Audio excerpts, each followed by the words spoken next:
Yo, what's up? Nandito pala si Kuya Nick. Yes, sir. Yes, Para sir. samahan tayo mag-spear fishing, hanap tayo ng mga malapit na spot. Si Kuya Nick ang kasama sa atin. Let's go!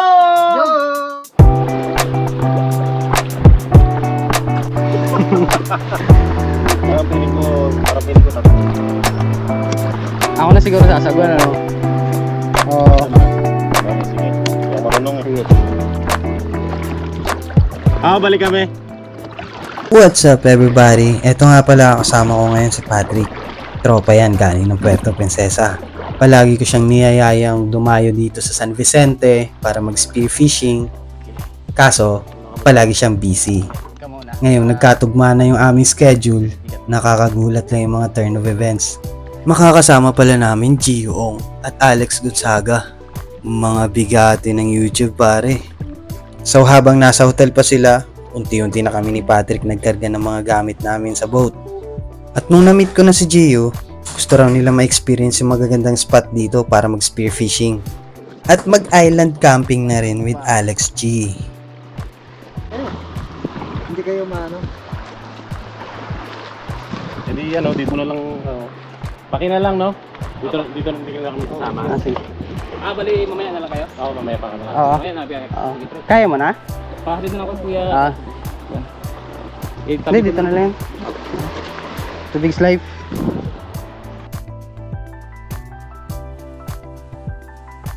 On board na yung Ong Fam at sumakay na rin kami ng boat. Habang nagpe-prepare sila, nakipagkwentuhan muna kami sa kapitan at kung ano-ano ang mga naging experience niya. Jay, Meng, ikaw na magtanggal, Meng. Para hindi na ako magalaw sa pwesto ko. Ribbon cutting na tayo. Here. Ano na ito, Meng? Inyo? Sa amin na. Bilog agad Meng. Bilog mo agad pagkatapos. May GPS ka. May na-jolis ka sa phone. After ko mag-setup ng pupuntahan naming isla sa GPS, all set na. Syempre dito na ako sa harap pumesto. Minsan lang natin ma-experience yung ganitong marine vessel. So tara, Gina!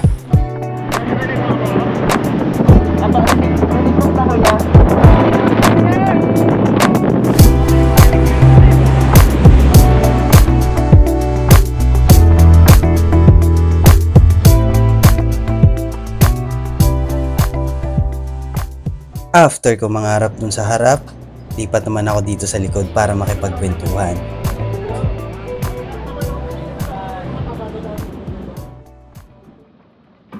At narating na nga namin yung isla. Nasa 20 minutes lang nila kinuha. Samantalang 2 hours ko itong binabiyahe sa bangka. Naintindihan ko na yun. Abangan nyo. May nagtag sa akin. Kamag-anak. Sabi? After namin mag-setup ng diving gears at magplano ng mga gagawin, dito na kami ni Patrick sumakay sa secondary boat nila na si Spike para puntahan yung mga dive spot ng lugar.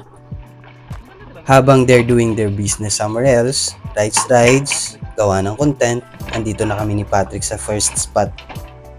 Tawag ko dito Ilakan dahil maraming ilak dito or sea chubs. Masarap pa naman yun sa inihaw.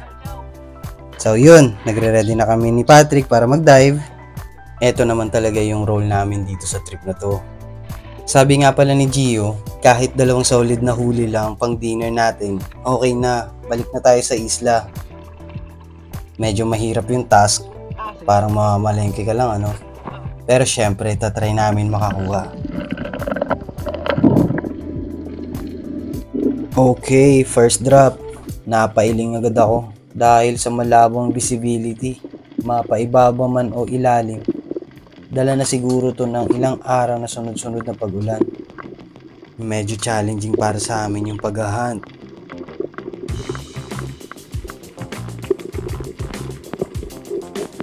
At dahil first drop pa lang to, nagwa-warm up pa lang ako, nag-stay muna ako sa gitna, check kung may mga active na territorial fish or kung merong dadaang mga pelagic sa taas.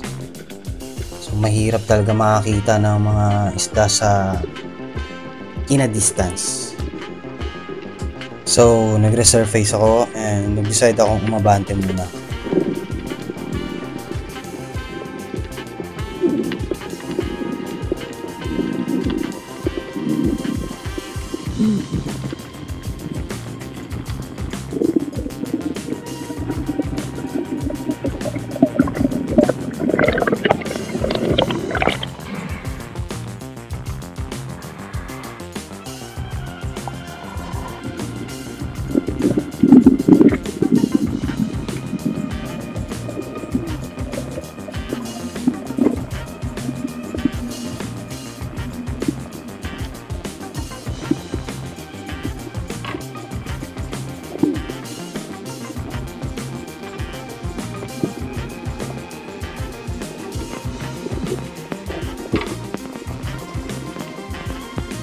Second drop, may nakita na akong target, isang ilak. Kaso papalayo na siya, kaya tinira ko kaagad. Tinamaan naman, hindi nga lang sapat yung distansya para tumagos yung flapper.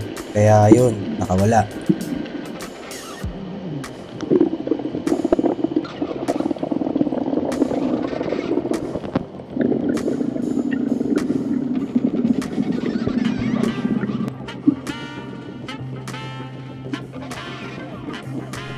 Moving on, after ng few dives, nag-decide ako mag last drop sa spot na to at magstay ng konti sa bottom para mag-ambush. Kapag wala pa rin, lipat kami sa second spot.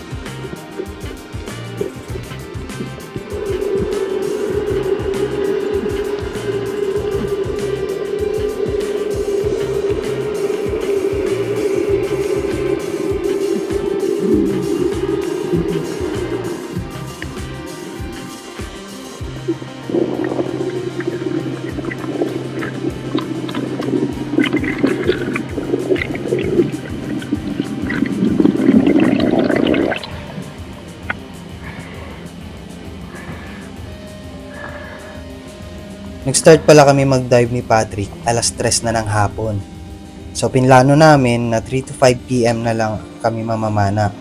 Hahatiin lang namin yung 2 oras namin sa 2 spot.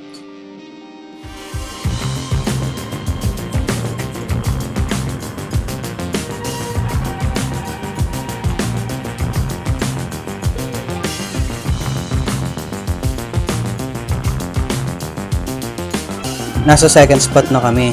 Dive agad ako kasi konti na lang yung oras namin at wala pa kaming nahuhuli. Luckily, may nagpakita agad dito. 3 green jobfish. Chinace down ko kaagad yung pinakamalapit. After ko matamaan, hinila ko kaagad para sana di na sumabit. Kaso late na.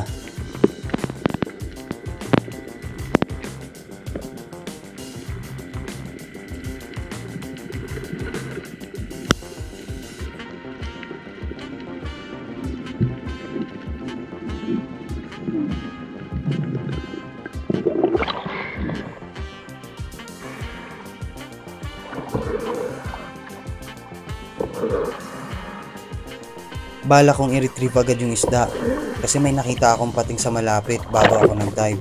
Baka maagawan pa. Chinek ko muna sa dive watch kung gaano kalalim at yung dive time na ginawa ko. Nasa 11 meters siya at 55 seconds yung dive time. For me, pwede na 1 minute para magpahinga. Then dive ulit.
Alright, secured na ang first fish natin. Good job sa green job!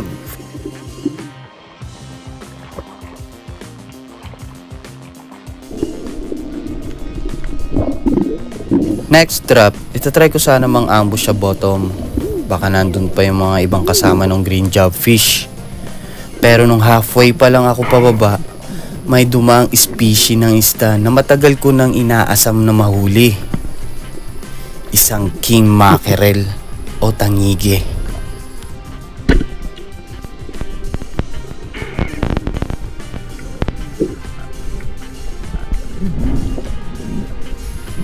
Totoo pala talagang malakas ang isdang to.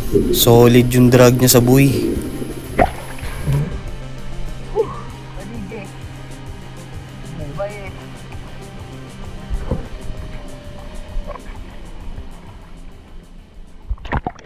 Maaga pa para mag-celebrate.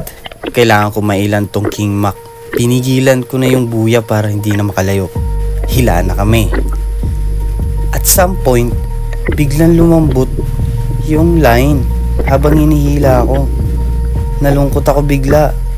Napaisip pa ako na, Lord, bigay mo na to.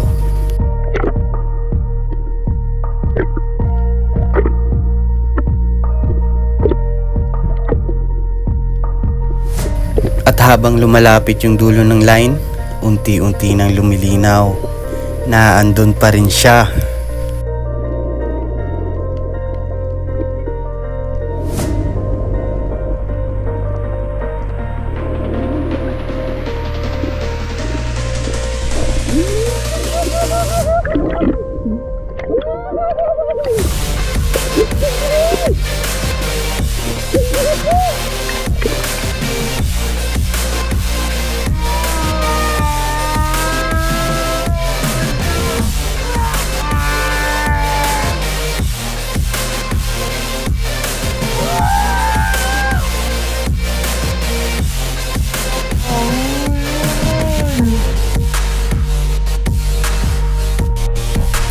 Mga pre, this is my first King Mackerel.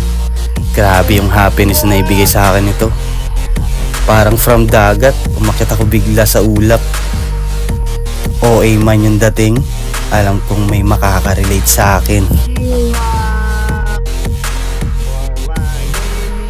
Biruin mo yun, after ko makuha to, biglang lobat ng GoPro. May ilak pa nga ako nakuha niyan eh. Di na lang na videohan. Pagbalik ko, nagulat at natuwa sila. Sabi ni Gio, talagang pinilit ko rin makakuha ng solid. Unpredictable talaga kung anong isda ang mahuhuli mo. Sa spearfishing, kapag hinaluan ng swerte yung perfect time and place, solid talaga yung resulta.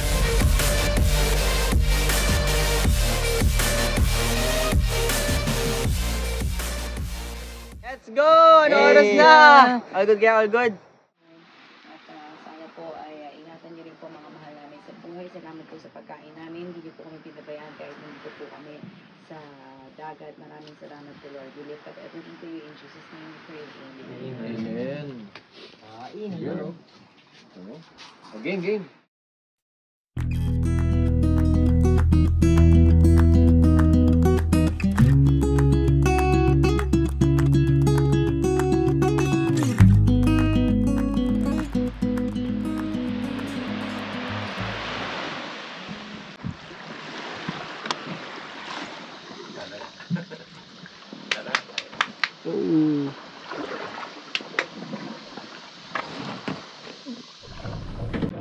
Uwi na. Ganun na yung ano natin. Napunta na doon sa likod. Sumabit yung kanila? Pabalik na kami ng San Vicente Mainland. Sumabit ba yung lubid nila? Wala. Wala. Ito yung lubid nila. Atras na yun.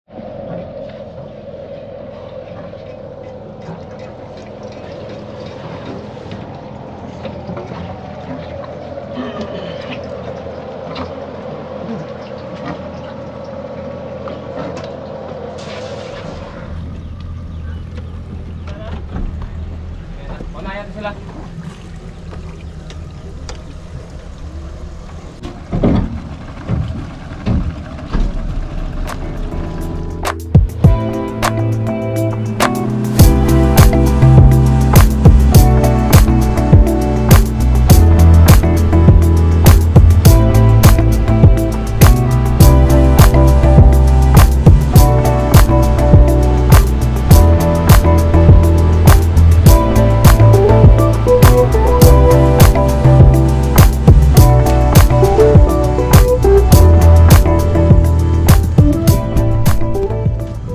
Back.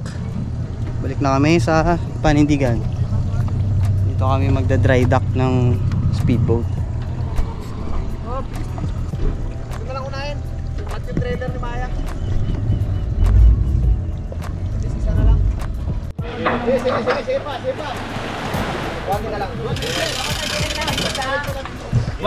Wala sa ilis ya.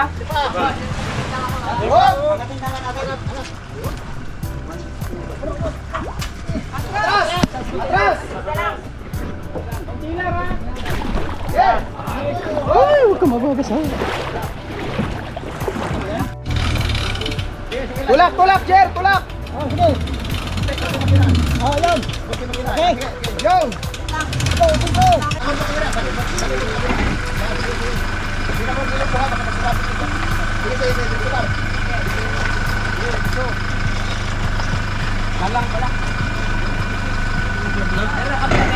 Hindi pa. Go pa.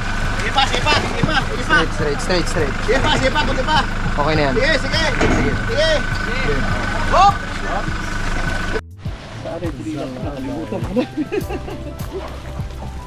Sabi ni Ma'am Alex, doon ako sa Palawan naka-experience ng ganyan. No, Diyos. Kabilaan. Gumano, no? Niyakap ko yung makap. Namiss siguro nila ako. Saan hindi dumikit? Hindi siya naiwan. Sumabit lang. Opo. Mamisa dumidikit siya. Naiiwan sila. Ano naramdaman mo nung ginanong ka o nung tapos na? Yung gano'n na yan. Pag dikit, ramdam mo agad. Gumano na ako. Tapos bitaw agad sila. Opo, napuputol po yung galamay kasi na dumidikit. Naiwan yung galamay nila sa Pakatawan. galamayan siya. Buti hindi sa puso. Bakit sa puso? Ano matay? Ganun yan. Talaga? Hindi rin. Pusod siya. Ganun basta yan. Pwede sa katawan nyo, kaya naman Hindi yan. basta mamatay ito. Kalahi nila yan eh. Mr. Beast. Kinausap ang si Paul Dahad. Can I just be a vlogger? Ang ate ko nung bata, sabi ng daddy, sabi ng ate ko, ano ba yan? Daddy, Mga bayangkat ni mga banat. Mangat. Sobrang dami. Maghahanap. Sunbee Spear Fishing! Kamusta po kayo? Sunbee Spear Fishing. Ayan, lupit ng spot pala dito. Nakadali ng King Mac. Malupit Ang din. boss dito, nakadali. Mm. My boy! Yee-hoo!